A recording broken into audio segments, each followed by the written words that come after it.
Hi, Happy Hoarder here, and happy St. Patrick's Day. I am celebrating this year by participating in the Dolls Gone Goth Leprechaun Challenge, hosted by Jay of J Dolls UK and Marna of Dolls Rescue. Thank you, ladies. This has turned out to be one of my favorite dolls to make.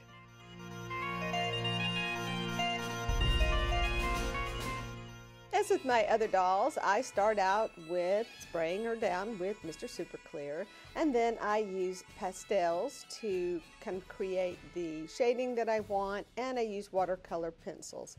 Now, I just happen to not have the good footage of that part, so I'm at the point where I'm touching up her eyes with a little paint. I went over and over and over this mouth idea that I had. I will say this, and I've said it in other videos that I've made, I probably go through 3 or 4 faces before I find one that I really like, that I think really is that doll's personality.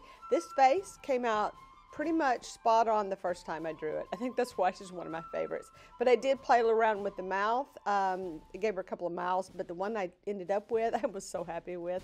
I think it worked out really good for her. I really love this doll because she is probably one of the quickest ones I made. So right now I'm just doing all the little details with the shading, and I just wet the watercolor brush with my mouth like I do in order to kind of get those little toenails painted and little things like that. I do love doing all the little extra details like that. It's so much fun. And then I'm going and doing the tiny little white lines on the end of her toenails. It really didn't show, but I just like to do it anyway. I like to try. So if you have a doll with bigger toes like a Monster High, this doll in particular had very small ones, you can get some really cool effects on their toenails. So little pinks here, a little that. Yeah, I keep wetting it with my mouth. I know it's terrible. One of the reasons was I had not made myself any water to work with that day. So I just, yeah, not a good idea. I recommend having a little thing of water to the side. This is a dowel. I use dowels a lot and have a really nice point. I use dowels for a million different things. So I do like to have one on hand to kind of do little touch-ups, like when I need a really nice point. So you can go through a lot of dowels like that. I'm sorry, I'm saying dowels. It's a skewer for a barbecue or, you know, shish kebab. That's what it is. So I will like just cut off the ends and use the rest of it for something else. I have trouble sharpening them, so I can't really recommend you try to resharpen them. I don't think that you'll ever get a good point on it, but they're good for other crafts. So this will take me a little bit of time, so enjoy the music while I play with this.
Now this was a secondhand doll that I thrifted, and what I discovered after all that hard work I had done on her thighs, including adding freckles and everything on my blushing, she had a really bad gouge in her leg that I tried to sand out earlier, and after I started shading it, it just had not sanded out enough and it was really showing.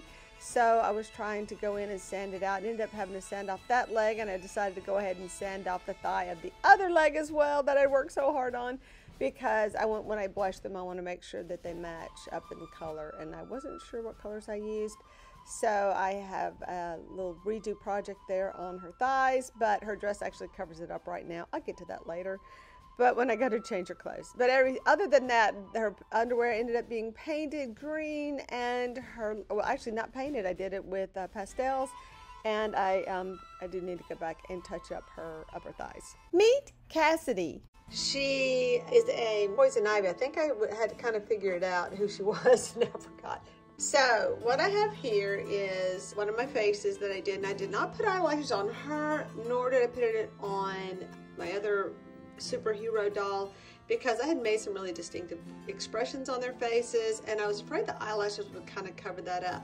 But if I do decide to give her eyelashes, I will probably select a brown and I will add red, kind of like I did on my blue fairy where I added blue.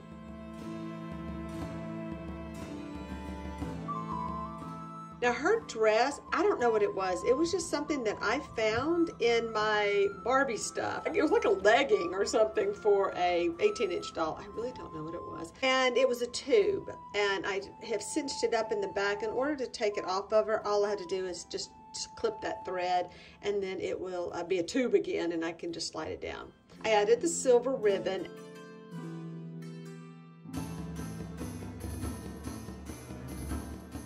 And then I actually made her shoes. Now, her shoes, well, a little bit big.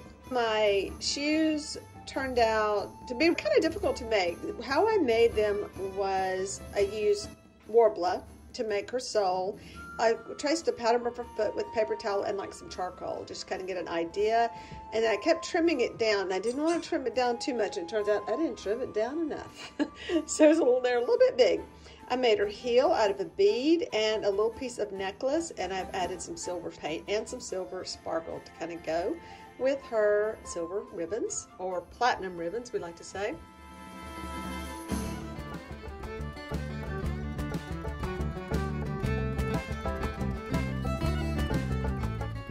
Also added a little bit of glitter to her shamrock. I glittered on top of some of the netting that I used for her skirts. And then I added a little bit more glitter to it, just need a little bit more bling. And I made her necklace out of the bugle beads and some additional black, well, kind of a gray color, multicolor, iridescent, and a white. It was kind of iridescent. So her hair was straight, and I used the technique where you take a flat iron. I used a metal chopstick, and then I used a dowel as well to get some fat curls and some skinny curls kind of mixed in. I love her hair. It's got that, strips of orange in it. Now I love this color red that I have on my little leprechaun boy, but I really think she looks kind of bright and fun. If I do decide to put eyelashes on her, they will have that orange tinge to them.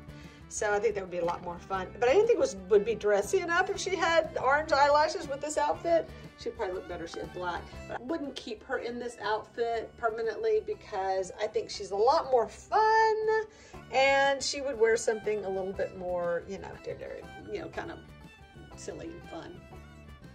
But I don't know what she would wear. She's really big. She's a little bit bigger than a Barbie and a little, bigger than a taller. She has really big feet. I have no shoes that fit her, things like that. But I did find a pair of boots that might do some good. We'll see. But anyway, yeah, so I think she came out pretty fun, and I really am kind of digging her face. I'm trying to get a really good shot because I do have some lighting issues and focus issues. There it is. That's a good shot of her face, right? Yeah. So I just loved it. Freckles, freckles, freckles. And the other thing, the reason I kind of don't want her outfit to be permanent was because I did her whole body and just got a lot of details on her body. Now, I am not real good at doing a flounce because some reason this flounce was to floof up on one side and not on the other. Why are you not floofing on this side? Come on, get together. Sticky uppy and a lay downy over there. but she's just fun. She wanted something fun, so I made her something fun to wear, and I didn't realize I was gonna have so many issues with it not hanging straight. So it just takes a little, you know, messing around with it. So we'll zhushing, and it will fix up pretty cute. Now this was a case where I just used what I had, just weird things that I had. So I had this little bit of silver, just 2 little pieces of it, and they came off of a flower arrangement.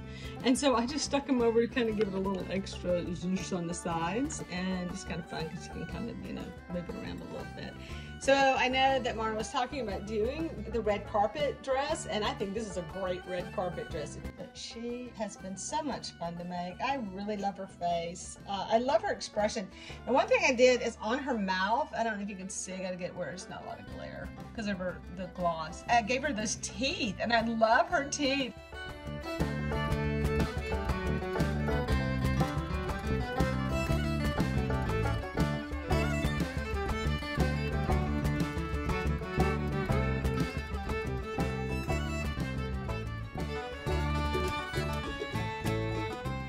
Her teeth really nailed it. I think that just really said a lot. And she has so many freckles. I used a lot of oranges on her skin to kind of give her that look of little sun-kissed look, and I just think she's a lot of fun. She's one of my favorites, I have to tell you right now. And for me to have not done her hair, you know, I kept her hair this way versus changing it to the Tibetan lamb hair like I like to do, I still think it came out really good. And she has so many freckles. I used a lot of oranges on her skin to kind of give her that little sun-kissed look, and I just think she's a lot of fun. She's one of my favorites, I have to tell you right now. And for me to have not done her hair, you know, I kept her hair this way versus changing it to Tibetan lamb hair like I like to do, I still think it came out really good.